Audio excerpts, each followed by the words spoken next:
여러분은 아직도 쥐고 계십니까? 이미 지나간 일, 이미 끝난 관계, 이미 증명할 필요가 없는 자존심까지도 여전히 꽉 붙잡고 있지는 않으십니까? 이 질문을 던지는 저 역시 그리 다르지 않았습니다.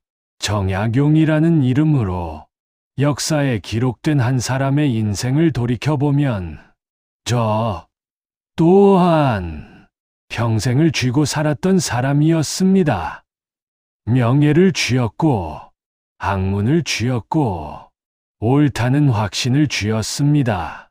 그것이 제 무기였고 제 정체성이었으며 제 자존심이었습니다. 하지만 유배지 강진에서 보낸 18년의 세월은 제게 전혀 다른 질문을 던졌습니다. 이제 무엇을 놓아야 진짜 나를 지킬 수 있는가? 여러분, 60대가 넘으면 누구나 이 질문 앞에 섭니다. 아니, 서야만 합니다. 왜냐하면 이 질문을 피해가면 남은 인생이 끊임없는 싸움터가 되기 때문입니다. 자식과 싸우고, 배우자와 싸우고, 세상과 싸우고, 결국엔 자기 자신과 싸우게 됩니다. 그렇게 싸우다가 지쳐서 쓰러지는 것, 그것이 많은 노년의 끝입니다.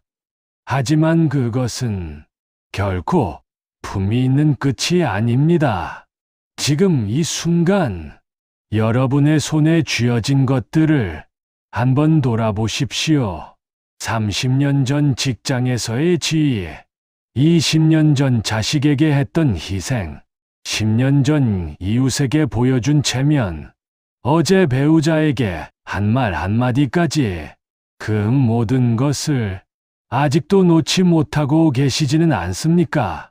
나는 이렇게 살아왔는데, 나는 이만큼 해줬는데, 나는 옳았는데, 이런 문장들이 하루에도 몇 번씩 마음속에서 맴도시지는 않습니까? 제가 이 이야기를 시작하는 이유는 여러분을 질책하려는 것이 아닙니다. 역시 똑같은 사람이었기 때문입니다. 57세에 유배를 떠나 75세에 풀려날 때까지 저는 매일같이 놓지 못하는 저 자신과 싸웠습니다. 한양에서의 영화, 조정에서의 지위, 세상이 인정해주던 학식, 그 모든 것을 잃었을 때 저는 미치도록 그것들을 움켜쥐려 했습니다. 내가 틀린 것이 아니다. 세상이 나를 알아보지 못하는 것이다. 언젠가는 내 진가가 드러날 것이다. 이런 생각들이 제 마음을 갉아먹었습니다. 그런데 시간이 지나면서 깨달은 것이 있습니다. 내가 붙잡고 있는 것들이 사실은 나를 붙잡고 있었다는 것을요. 여러분, 60대가 넘어서도 여전히 무언가를 증명하려 애쓰고 있다면 그것은 용기가 아니라 두려움입니다. 자식에게 여전히 부모의 권위를 세우려 한다면 그것은 사랑이 아니라 집착입니다.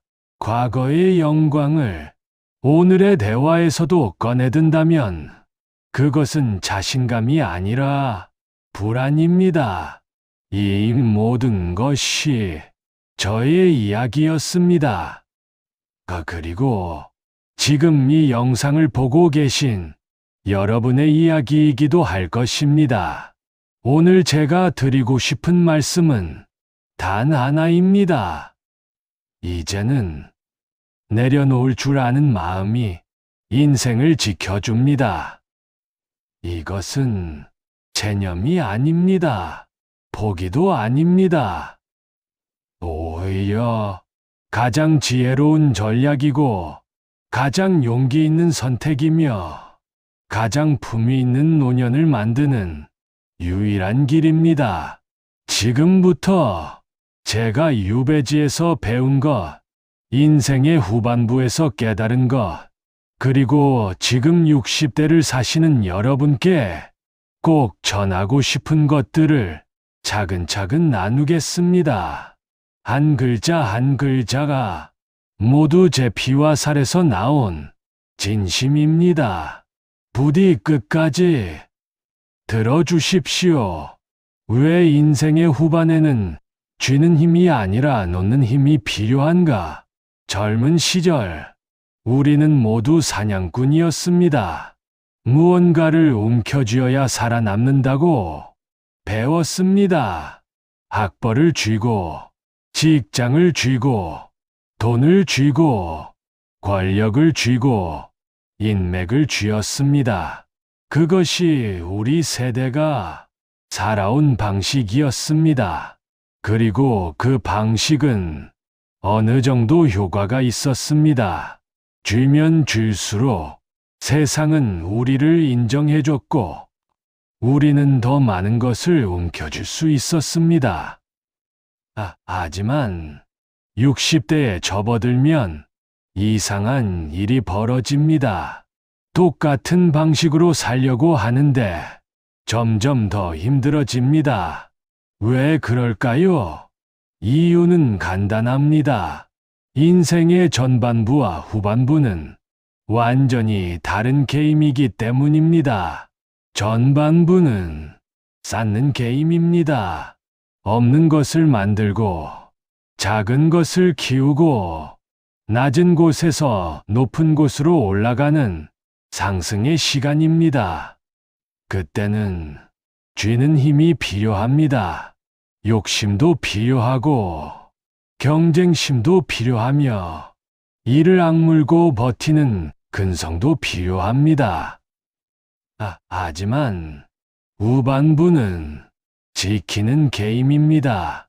이미 쌓아놓은 것을 어떻게 잘 간수하고, 어떻게 의미 있게 나누고, 어떻게 품위 있게 정리하느냐의 문제입니다. 그때는 놓는 힘이 필요합니다. 집착을 내려놓고, 통제를 내려놓고, 증명하려는 욕구를 내려놓는 지혜가 필요합니다. 그런데 많은 분들이 이 전환을 하지 못합니다. 60대, 70대가 되어서도 여전히 20대, 30대처럼 무언가를 쟁취하려 하고 누군가와 경쟁하려 하고 세상에 자신을 증명하려 합니다. 그 결과는 참담합니다. 제가 본 가장 불행한 노년은 모두 이런 공통점이 있었습니다. 자식에게 여전히 자신의 방식을 강요하고 며느리나 사위에게 자신의 기준을 들이대고 손주들에게조차 자신이 살아온 방식이 정답이라고 가르치려 듭니다. 그러다가 관계가 깨집니다. 명절이 되면 자식들이 오기 싫어하고 전화도 뜸해지고 결국엔 외로운 노년을 혼자 보내게 됩니다. 내가 뭘 잘못했나? 내가 이렇게까지 해줬는데 이런 말을 하면서 억울해하지만 정작 본인은 자신이 무엇을 잘못했는지 끝까지 모릅니다. 왜냐하면 여전히 쥐는 방식으로 살고 있기 때문입니다. 제가 유배지에서 가장 고통스러웠던 순간은 이것을 깨달았을 때였습니다. 역시 한양에서의 영화를 놓지 못하고 조정에서의 지위를 놓지 못하고 세상의 인정을 놓지 못했습니다. 강진이라는 작은 마을에서 무명의 유배객으로 살면서도 저는 마음만은 여전히 한양에 있었습니다. 언젠가 돌아갈 것이다. 내 학문이 인정받을 것이다. 역사가 나를 기억할 것이다. 이런 생각들이 밤낮으로 저를 괴롭혔습니다. 그런데 시간이 지나면서 깨달았습니다. 제가 한양으로 돌아가지 못하는 것이 문제가 아니라 제 마음이 한양을 놓지 못하는 것이 진짜 문제였다는 것을요. 저는 매일 밤 한양의 저택을 그리워했고 조정의 동료들을 떠올렸으며 임금님의 신임을 회상했습니다. 그러면서 강진에서의 오늘을 제대로 살지 못했습니다. 제 앞에 가르침을 청하는 청년들이 있었는데 저는 그들을 제대로 보지 못했습니다. 제 곁에 진심으로 저를 걱정하는 이웃들이 있었는데 저는 그들의 마음을 느끼지 못했습니다. 왜냐하면 제 마음이 과거에 붙잡혀 있었기 때문입니다. 전반은 쌓는 공부요. 후반은 비우는 공부입니다. 이 말을 깨닫기까지 저는 10년이 걸렸습니다. 여러분께는 10년이 걸리지 않기를 바랍니다. 지금 이 순간부터 질문해 보십시오. 나는 아직도 젊은 시절의 방식으로 살려고 하고 있는가? 나는 아직도 무언가를 증명하여 애쓰고 있는가?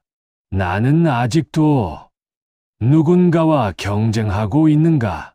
만약 그렇다면 그것이 바로 여러분의 노년을 불행하게 만드는 진짜 이유입니다. 내려놓지 못하면 반드시 생기는 세 가지 고통. 첫 번째, 고통, 자존심을 놓지 못한 고통. 제가 유배지에서 만난 한 양반이 있었습니다. 그는 한때 지역에서 꽤 이름난 인물이었다고 합니다. 재산도 있었고 권력도 있었으며 사람들의 존경도 받았습니다. 하지만 세월이 흘러 재산은 줄어들고 권력은 사라지고 사람들의 관심도 떠나갔습니다. 그런데 그는 여전히 과거의 자존심을 놓지 못했습니다. 마을의 젊은이들이 그의 의견을 무시하면 불같이 화를 냈고 이웃들이 그를 예전만큼 대접하지 않으면 그게 서운해했으며 자식들이 그의 말을 듣지 않으면 이 불효자식들아라고 소리를 질렀습니다. 그의 말년은 비참했습니다. 자식들은 그를 피했고 이웃들은 그를 부담스러워했으며 그는 혼자 과거의 영광을 되뇌며 분노와 서러움 속에서 늙어갔습니다. 제가 그에게 물었습니다. 어르신, 무엇이 그리 억울하십니까? 그가 대답했습니다. 세상이 나를 알아보지 못하는 것이 억울하오. 내가 누군데 이렇게 무시를 당해야 하는가? 저는 조용히 말했습니다. 어르신께서 지키려는 것은 어르신의 자존심입니까? 아니면 어르신의 평화입니까? 그는 말문이 막혔습니다. 여러분, 자존심이라는 것은 참으로 무서운 것입니다. 젊은 시절에는 자존심이 우리를 지켜줍니다. 부당한 대우를 받지 않게 하고 스스로를 존중하게 만들며 세상을 당당히 살아가게 합니다. 하지만 나이가 들면 자존심의 성격이 바뀝니다. 더 이상 우리를 지켜주지 못합니다. 오히려 우리를 갉아먹습니다. 60대가 넘어서 여전히 자존심을 앞세우면 자식과의 관계가 깨지고 이웃과의 관계가 멀어지며 결국 자기 자신마저 잃게 됩니다. 왜냐하면 자존심이라는 것은 타인의 인정을 전제로 하기 때문입니다. 나를 존중해줘야 한다. 나를 알아봐줘야 한다. 나를 인정해줘야 한다. 이런 기대가 자존심의 본질입니다. 그런데 60대가 넘으면 세상은 더 이상 우리를 예전만큼 인정해주지 않습니다. 이것은 슬픈 일이지만 동시에 자연스러운 일입니다. 세상은 돌아가고 새로운 세대가 등장하며 우리의 시대는 지나갑니다. 이것을 받아들이지 못하고 자존심을 내세우면 매일이 싸움터가 됩니다. 쓸모없는 자존은 마음을 갉아먹는 벌레입니다. 제가 강진에서 배운 가장 큰 교훈은 바로 이것이었습니다. 저는 조정에서 높은 지위에 있었던 사람입니다. 임금님의 신임도 받았고 많은 관료들의 존경도 받았습니다. 하지만 유배지에서 저는 아무것도 아니었습니다. 마을 사람들은 제가 누군지 몰랐고 관심도 없었습니다. 처음에는 그것이 너무나 수치스러웠습니다. 내가 누군데 이런 대접을 받아야 하는가? 하지만 시간이 지나면서 깨달았습니다. 제가 수치스러워하는 것은 다른 사람들의 무관심이 아니라 제 자존심이었다는 것을요. 저는 서서히 그 자존심을 내려놓기 시작했습니다. 그리고 신기한 일이 벌어졌습니다. 자존심을 내려놓자 오히려 제 존엄이 살아났습니다. 사람들의 인정을 구하지 않게 되자 오히려 사람들이 제게 다가왔습니다. 제 학문을 증명하려 하지 않게 되자 오히려 진짜 배움이 시작되었습니다. 여러분께 묻습니다. 지금 여러분이 지키려는 자존심은 정말 지킬 가치가 있는 것입니까? 아니면 그 자존심이 여러분의 평화를 빼앗아가고 있는 것은 아닙니까? 두 번째, 고통, 과거의 영광을 놓지 못한 고통. 내가 젊었을 때는 말이야. 이 말로 시작하는 이야기를 하루에도 몇 번씩 하고 계시지는 않습니까? 과거의 영광은 달콤합니다. 그때는 우리가 빛났고 인정받았으며 중요한 사람이었습니다. 그 기억은 현재의 초라함을 견디게 해주는 유일한 위안처럼 느껴집니다. 하지만 그것은 독입니다. 과거를 계속 되뇌면 현재를 살 수 없습니다. 어제의 이름으로 오늘을 살려 하지 마십시오.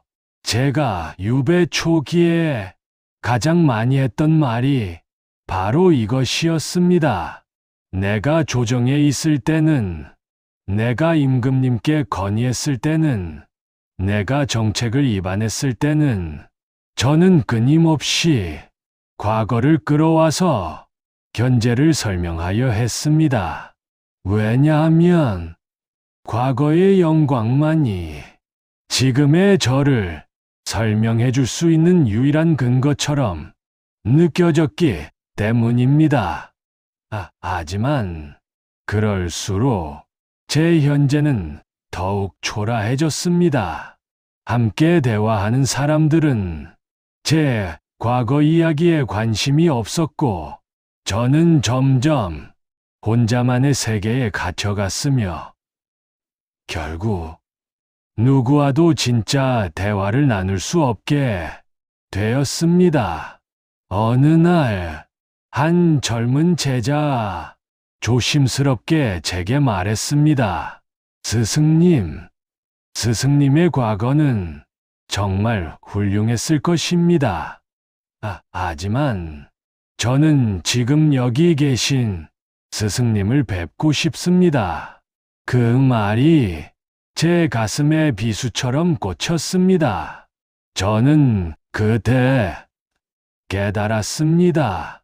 제가 과거를 이야기하는 것은 제 가치를 증명하기 위함이었고, 그것은 결국 지금의 제가 가치 없다고 생각하기 때문이었다는 것을요. 여러분, 과거의 영광을 자꾸 꺼내는 것은 현재의 자신을 스스로 부정하는 행위입니다. 지금의 나는 별 볼 일 없으니 과거의 나를 내세워야겠다. 이런 마음이 무의식 중에 깔려 있는 것입니다. 하지만 진실은 정반대입니다. 과거의 영광을 내려놓을 때 비로소 현재의 가치가 드러납니다. 자식들과의 대화에서도 마찬가지입니다. 아빠가 너만 했을 때는, 엄마가 시집 왔을 때는, 이런 말을 자주 하면 자식들은 듣지 않습니다. 왜냐하면 그것은 대화가 아니라 비교이고 소통이 아니라 압박이기 때문입니다. 과거의 영광은 기억으로 간직하되 말로 꺼내지 마십시오. 진짜 위대함은 과거를 자랑하는 데 있지 않고 현재를 의미 있게 사는 데 있습니다. 세 번째, 고통 통제하려는 마음을 놓지 못한 고통. 이것이 아마도 가장 흔하면서도 가장 치명적인 고통일 것입니다. 60대가 넘어서도 여전히 모든 것을 자기 뜻대로 만들려는 욕구입니다. 자식의 인생, 배우자의 선택, 손주의 교육, 심지어 날씨까지도 자기 마음대로 되지 않으면 견딜 수 없어 합니다. 제가 강진에서 만난 한 노인이 있었습니다. 그는 평생을 모든 것을 통제하며 살았습니다. 가족의 모든 결정은 그를 거쳐야 했고, 집안의 모든 일은 그의 승인을 받아야 했습니다. 처음에는 가족들이 따랐습니다. 하지만 자식들이 장성하고 손주들이 자라나면서 그의 통제는 점점 더 힘을 잃어갔습니다. 자식들은 그의 말을 듣는 척만 하고 자기 마음대로 했으며, 손주들은 아예 그를 피하기 시작했습니다. 그는 매일 화를 냈습니다. 내 말을 왜 듣지 않느냐? 내가 얼마나 경험이 많은데, 내가 너희를 위해서 하는 말인데. 하지만 아무도 듣지 않았습니다. 그는 결국 외로움 속에서 분노하며 늙어갔습니다. 저는 그를 보면서 제 모습을 보았습니다. 역시 모든 것을 통제하려 했던 사람이었습니다.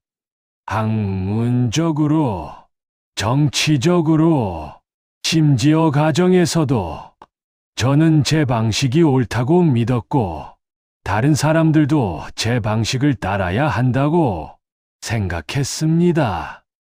하지만 유배지에서 저는 아무것도 통제할 수 없었습니다. 날씨도, 사람들의 마음도, 심지어 제 운명도 아무것도 제 뜻대로 되지 않았습니다. 처음에는 그것이 고통스러웠습니다. 하지만 시간이 지나면서 깨달았습니다. 통제할 수 없다는 것이 고통이 아니라 통제하려는 마음이 진짜 고통이었다는 것을요. 저는 서서히 통제를 내려놓기 시작했습니다. 날씨가 제 마음대로 되지 않아도 그것을 받아들였습니다. 사람들이 제 말을 듣지 않아도 그것을 존중했습니다. 제 운명이 제 뜻과 다르게 흘러가도 그 안에서 의미를 찾았습니다. 그리고 신기한 일이 벌어졌습니다. 통제를 포기하자 오히려 제 삶의 평화가 찾아왔습니다. 사람들이 제 말을 듣지 않는 것에 화내지 않게 되자 오히려 사람들이 제 말에 귀 기울이기 시작했습니다. 여러분, 60대가 넘으면 통제력은 자연스럽게 약해집니다. 체력도 약해지고 영향력도 줄어들며 세상도 변해갑니다. 이것은 슬픈 일이 아니라 자연스러운 일입니다. 문제는 이 자연스러운 변화를 받아들이지 못하고 여전히 통제하려 애쓰는 것입니다. 통제하려는 마음을 놓으십시오. 자식이 자기 인생을 자기 방식대로 살게 두십시오. 배우자가 자기 취향대로 살게 두십시오. 세상이 세상 방식대로 흘러가게 두십시오.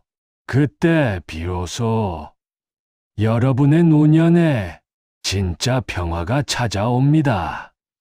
정약용이 말하는 내려놓아야 지켜지는 것들, 많은 분들이 내려놓는다는 것을 복이나 체념으로 이해합니다.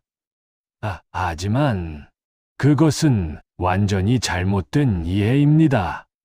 내려놓는다는 것은 더 소중한 것을 지키기 위해 덜 중요한 것을 손에서 떼는 전략적 선택입니다. 지켜야 할 것은 쥐는 손이 아니라 놓을 줄 아는 마음입니다. 제가 강진에서 깨달은 가장 큰 진리는 바로 이것이었습니다. 무엇을 내려놓아야 무엇이 지켜지는가? 관계를 지키려면 집착을 내려놓아야 합니다.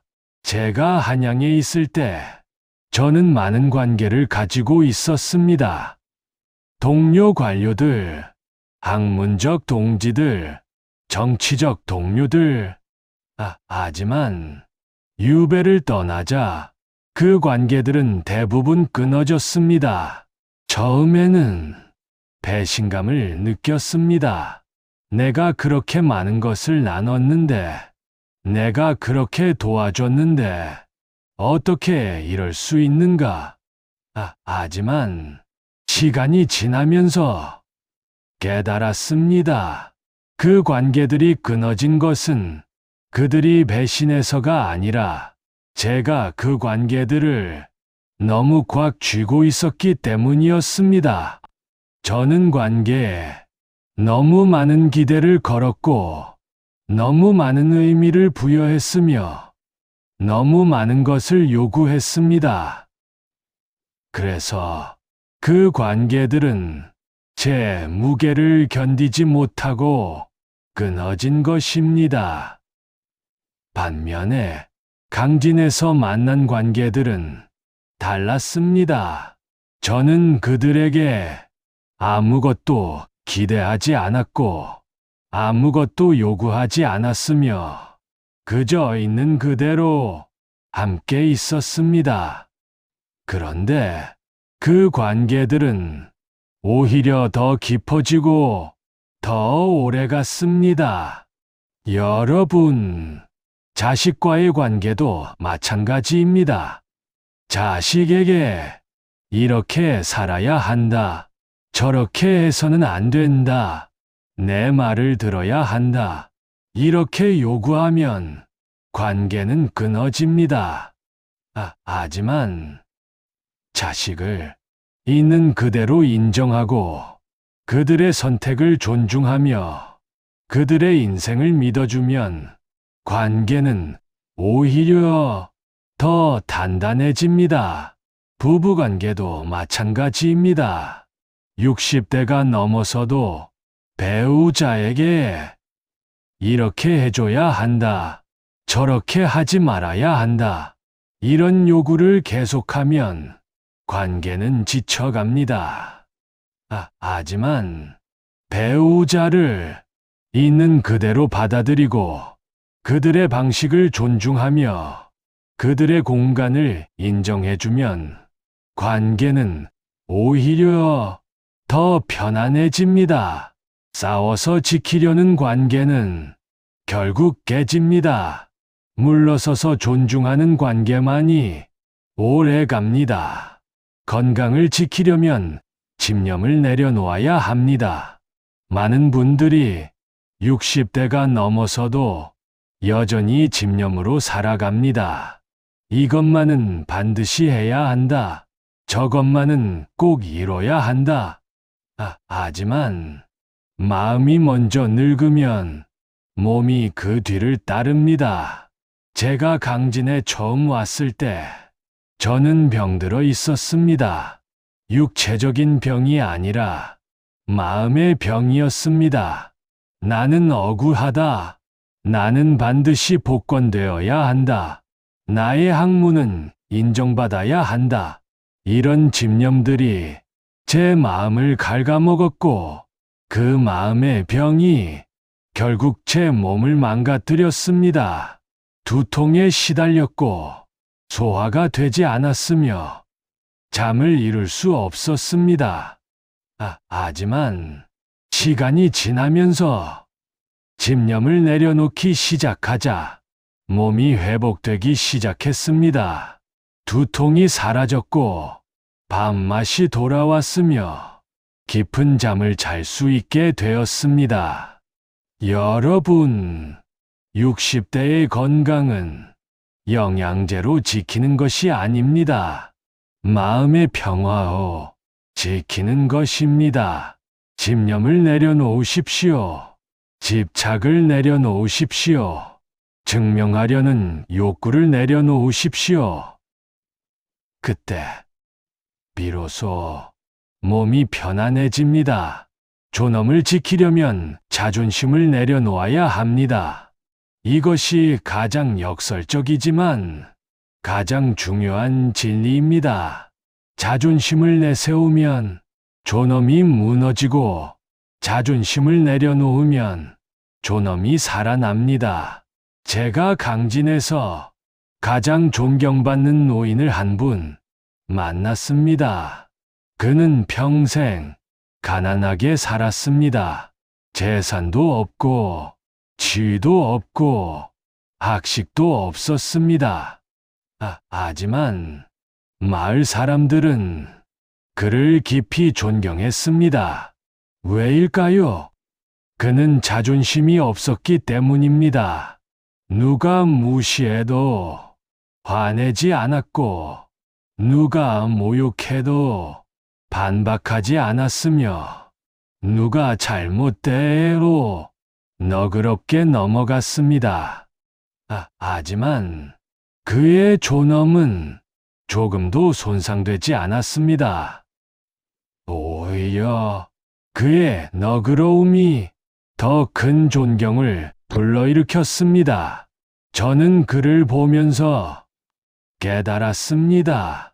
존엄이라는 것은 다른 사람들이 나를 어떻게 대하느냐에 달린 것이 아니라 내가 나 자신을 어떻게 대하느냐에 달린 것이라는 것을요. 자존심을 내세워 다른 사람들로부터 존중을 요구하는 것은 결국 내 존엄을 다른 사람의 손에 맡기는 것입니다. 하지만 자존심을 내려놓고 스스로를 존중하는 것은 내 존엄을 내 손에 지키는 것입니다. 여러분, 품위 있는 노년은 자존심으로 만들어지지 않습니다. 너그러움으로, 여유로움으로, 그리고 내려놓음으로 만들어집니다. 60대 이후 반드시 내려놓아야 할 것과 반드시 지켜야 할 것. 내려놓아야 할 것 첫째, 부모로서의 권위. 60대가 넘으면 더 이상 부모의 권위로 자식을 통제할 수 없습니다. 아니, 통제해서는 안 됩니다. 자식들은 이미 충분히 성장했고 자기 인생을 살 능력이 있습니다. 제가 강진에서 만난 한 어머니의 이야기입니다. 그녀는 평생 자식들을 통제했습니다. 누구를 만나야 하고, 어떤 직업을 가져야 하고, 어떻게 살아야 하는지 모든 것을 지시했습니다. 자식들은 처음에는 어머니의 말을 따랐습니다. 하지만 나이가 들면서 점점 더 어머니를 피하기 시작했습니다. 명절에도 오기 싫어했고 전화도 자주 하지 않았으며 어머니와의 대화를 최소화했습니다.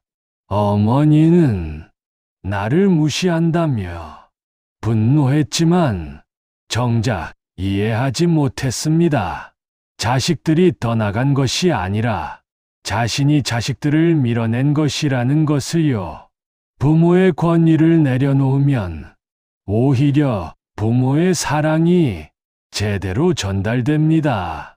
이렇게 해야 한다가 아니라 내가 선택한 길을 응원한다. 왜 내 말을 듣지 않느냐가 아니라 내 판단을 믿는다. 이렇게 말할 수 있을 때 자식들이 비로소 부모에게 다가옵니다. 내려놓아야 할 것, 둘째, 젊은 시절의 기준. 요즘 젊은이들은 이 말을 입에 달고 사는 순간 여러분은 시대에서 뒤처집니다. 세상은 변했습니다. 우리가 살던 시대의 기준으로 오늘을 판단할 수 없습니다. 제가 한양에 있을 때의 학문 방식과 강진에서의 학문 방식은 달라야 했습니다. 한양에서는 경전 해석이 중요했지만 강진에서는 실용적 지식이 더 필요했습니다. 처음에는 이것을 받아들이기 어려웠습니다. 학문이란 원래 이런 것이다. 이것이 정통이다. 하지만 시간이 지나면서 깨달았습니다. 시대가 변하면 기준도 변해야 한다는 것을요. 여러분, 자식들의 삶의 방식을 우리 기준으로 판단하지 마십시오. 그들은 그들의 시대를 살고 있습니다. 지켜야 할 것 첫째, 자기 자신에 대한 존중. 내려놓아야 할 것이 많지만 절대 내려놓으면 안 되는 것이 있습니다. 바로 자기 자신에 대한 존중입니다. 나이가 들었다고, 힘이 약해졌다고, 영향력이 줄어들었다고 스스로를 하찮게 여기면 안 됩니다. 제가 유배지에서 가장 경계했던 것이 바로 이것이었습니다. 세상이 저를 버렸다고 해서 제가 저를 버려서는 안 되었습니다. 매일 아침 똑같이 일어났고 똑같이 책을 읽었으며 똑같이 글을 썼습니다. 왜냐하면 그것이 제 존엄을 지키는 방법이었기 때문입니다. 여러분, 나이가 들어도 자기 자신을 소중히 여기십시오.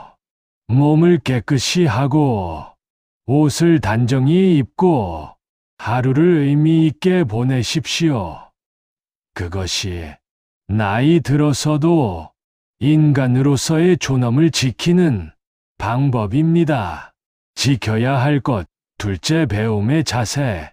나이가 들면 가르치려는 마음은 내려놓되 배우는 마음은 끝까지 지켜야 합니다.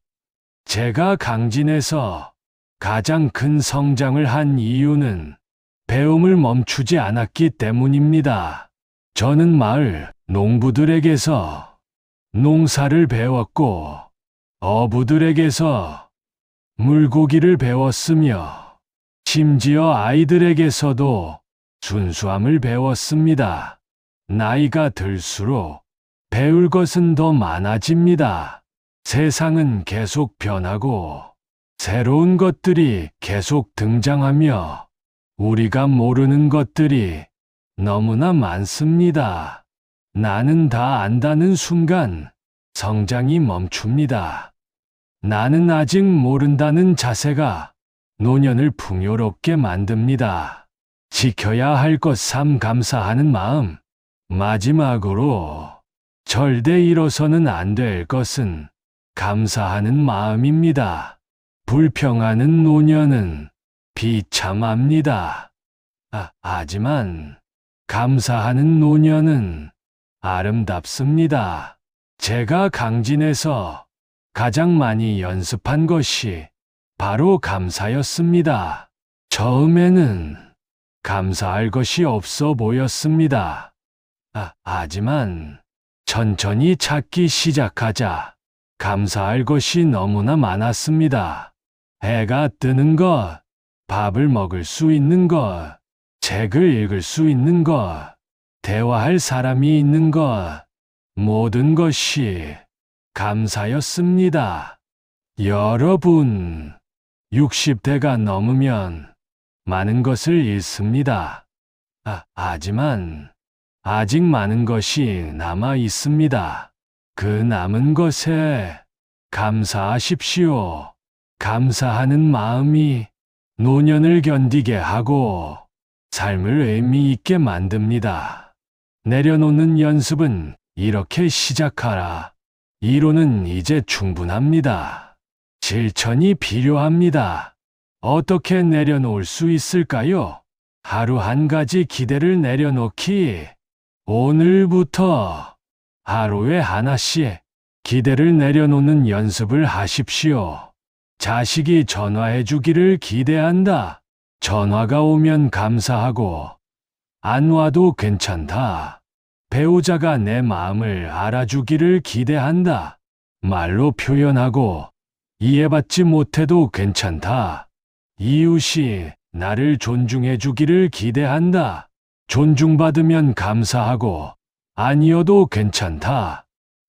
이렇게 하나씩 기대를 내려놓으면 하루하루가 점점 더 편안해집니다. 과거 이야기를 줄이기. 오늘부터 대화에서 과거 이야기를 의식적으로 줄이십시오. 내가 젊었을 때는 이 말이 입에서 나오려 할 때 한번 멈추고 다른 말을 하십시오. 요즘 어떻게 지내세요? 오늘 날씨가 참 좋네요. 당신은 어떻게 생각하세요? 현재에 집중하는 대화가 관계를 살립니다. 조언을 참기. 자식이나 다른 사람들에게 조언하고 싶은 마음이 들 때 한번 참아 보십시오. 그들이 먼저 물어보기를 기다리십시오. 물어보지 않으면 말하지 마십시오. 처음에는 답답할 것입니다. 내가 이렇게 좋은 조언이 있는데 왜 말하지 못하는가? 하지만 참으면 참을수록 관계가 편안해집니다. 그리고 정말 필요할 때 그들이 먼저 찾아올 것입니다. 감사 일기 쓰기. 매일 밤 자기 전에 오늘 감사한 것 3가지를 적어 보십시오. 아주 작은 것도 좋습니다. 오늘 날씨가 좋았다. 오늘 밥이 맛있었다. 오늘 아픈 곳이 없었다. 이렇게 적다 보면 삶이 얼마나 감사한 것들로 가득한지 깨닫게 됩니다. 실천 5. 하루 10분 고요한 시간. 하루에 10분. 아무것도 하지 않는 시간을 가지십시오. TV도 끄고, 책도 내려놓고, 전화도 하지 말고, 그냥 조용히 앉아 있으십시오.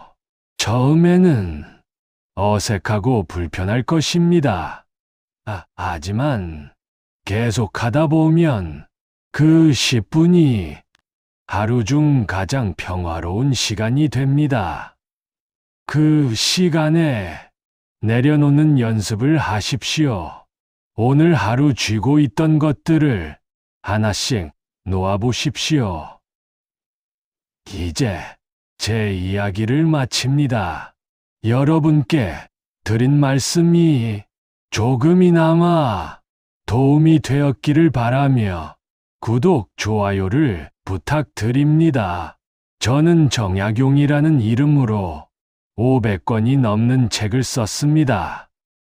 하지만 제 인생에서 가장 중요한 깨달음은 책에서 나온 것이 아니라 강진이라는 작은 마을에서 18년을 보내며 하나씩 내려놓는 연습을 하면서 얻은 것들입니다. 인생은 끝까지 쥐고 가는 경기가 아닙니다. 조용히 품위 있게 스스로를 지켜내는 여정입니다. 60대가 넘으면 이제 더 이상 무언가를 증명할 필요가 없습니다. 충분히 살았습니다. 충분히 해냈습니다. 충분히 가치 있는 사람입니다. 이제는 그저 오늘을 편안하게 사는 것, 그것이 가장 중요합니다. 자존심을 내려놓으면 존엄이 살아납니다. 과거를 내려놓으면 견제가 빛납니다. 통제를 내려놓으면 평화가 찾아옵니다. 많이 가진 노년보다 편안한 노년이 더 귀합니다. 여러분의 남은 인생이 싸움이 아니라 평화로, 불안이 아니라 감사로, 외로움이 아니라 온기로 채워지기를 진심으로 기원합니다. 그리고 기억하십시오. 내려놓는 것은 약함이 아니라 강함이고, 포기가 아니라 선택이며, 끝이 아니라 시작입니다. 오늘부터 하나씩 내려놓아 보십시오. 그 가벼움이 여러분의 노년을 얼마나 아름답게 만드는지 곧 느끼실 것입니다. 긴 시간 함께 해 주셔서 감사합니다. 여러분 모두 건강하시고 평안하시기를 바랍니다. 이 이야기가 마음에 닿으셨다면 구독과 좋아요, 그리고 알림 설정으로 앞으로 이어질 인생 후반의 지혜도 함께 해주세요.